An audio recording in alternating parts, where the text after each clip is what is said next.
Hey, Shalom, it's your brother Yawanathon, all right? First and foremost, I want to give all praises to the Most High, Yahweh, Bahashim, Yahushai, Bahashim, Rakah HaKodash. I want to give double honor to the apostles and the elders of Great Millstone. I want to say Shalom to all the brothers and, of course, the few sisters who are pursuing this truth in sincerity, all right? May the blessing of election be upon your house. As always, I got clips that I want to show you guys. We're going to respond to them through the Spirit.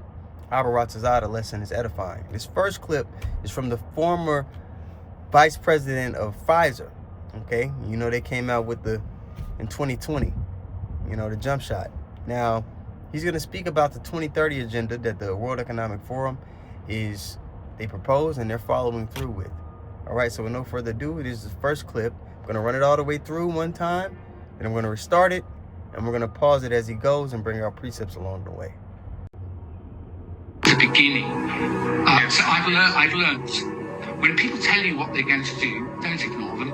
So when the UN and Bill Gates and Klaus Schwab tell you that they've got a UN 2030 plan with sustainable development goals, I think there are 17 or 21 of them, and every one of them says you won't be traveling, you won't have a private car, we won't be using international shipping to move goods around, there won't be any flights except military or perhaps very rich people, you won't own anything, you'll be happy, you probably won't live in your own house, you'll be using much less energy for everything, including heating, manufactured goods, and so on. When they tell you that, you should assume that they're serious about it. And so I think COVID has been part one of a multi-act play that's going to take 10 years that will destroy the liberal democracies completely. If you think living in a democracy, now ask yourself who you could vote for that would change this. Because I don't think there's anyone you can vote for anywhere that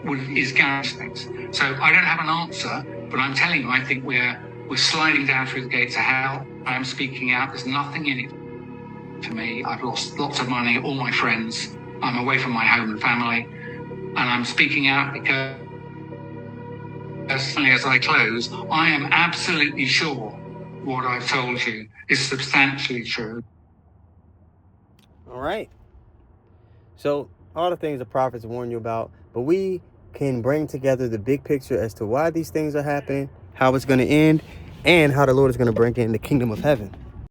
So with no further ado, let's run the clip again and respond, all right? The beginning. So I've learned.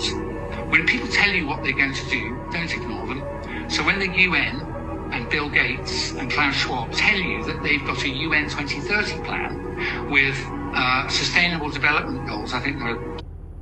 All right, that UN 2030 plan is a part of the peace and safety that they're promising you, which that peace and safety is really destruction and judgment and death and complete captivity, okay? The plans that they're proposing are going to strip you of all of your liberties, all of your so-called freedoms, especially here in the West.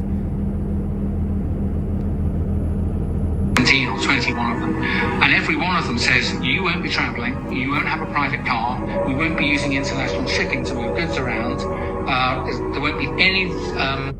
So either way you shake it, even if their plans were successful, which they're not going to be, right? It's going to get to a point to where you're not going to be able to come and go as you please.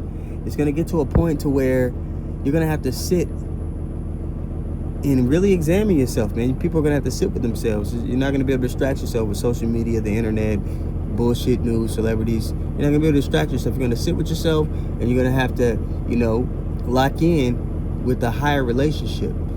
And majority of the world, they don't have that higher relationship, okay? When I talk about the higher relationship, I'm talking about your relationship with Yahweh Shem Yahushua, your relationship with your Creator. And these people, they don't have that connection. See, that connection is going to endow us, with the fortitude to endure the things to come. That faith that we've been given as a gift that we've nurtured during our grace period is going to give us access to ways to escape the perils, all right? Spiritual power, superpowers, and faith are going to be synonymous in the days to come. Okay, but when I say no matter how you shake it, you're going to be put in a position where you're not going to be able to come and go as you please. in Jacob's trouble, you know, as sedition pops off. Matter of fact, let's go get it. Let's go to 2 Ezra 15, and we're going to start at 16. Actually, we're going to start at 14. It says, "Woe to the world and them that dwell therein, for the sword and their destruction draweth nigh. And one people shall stand up and fight against another, and swords in their hands." And that's at every level, all right? Between the countries, even the elites are fighting amongst themselves. The countries and their armies are going to be fighting against each other, all the way down to, just the ordinary citizens. It's going to be civil wars. People are going to be exploiting each other for things that they need to survive. Okay, Egyptian against Egyptian, as the scriptures talk about in Isaiah. 2 Ezra 15 and 15 again, it says, "For the sword and their destruction draweth nigh, and one people shall stand up and fight against another, and swords in their hands." Modern day sword is the gun. Okay, "For there shall be sedition among men." Sedition meaning anarchy. All right, disregard for the powers that be. "For there shall be sedition among men, and invading one another. They shall not regard their kings nor princes." No disregard for the government or their leadership, so to speak. Because people are going to be in survival mode, and people are going to realize that the elites, they laid a trap for them. That the things they're trying to afford are not for their well-being. You see, they dress it up in cute little words for you, but really, man, it's just a deeper captivity. It's them becoming your god, so to speak. All right, 2 Ezra 15 and 16. "For there shall be sedition among men, and invading one another. They shall not regard their kings nor princes, and the course of their actions shall stand in their power.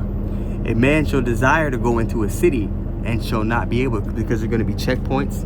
Okay, there's going to be, you're going to be running into marauders. You're going to be running into people who are trying to exploit you for things that you have. It's just not going to be safe.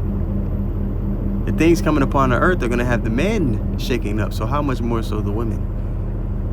And this is why Isaiah 4 and 1 is getting ready to play out, man.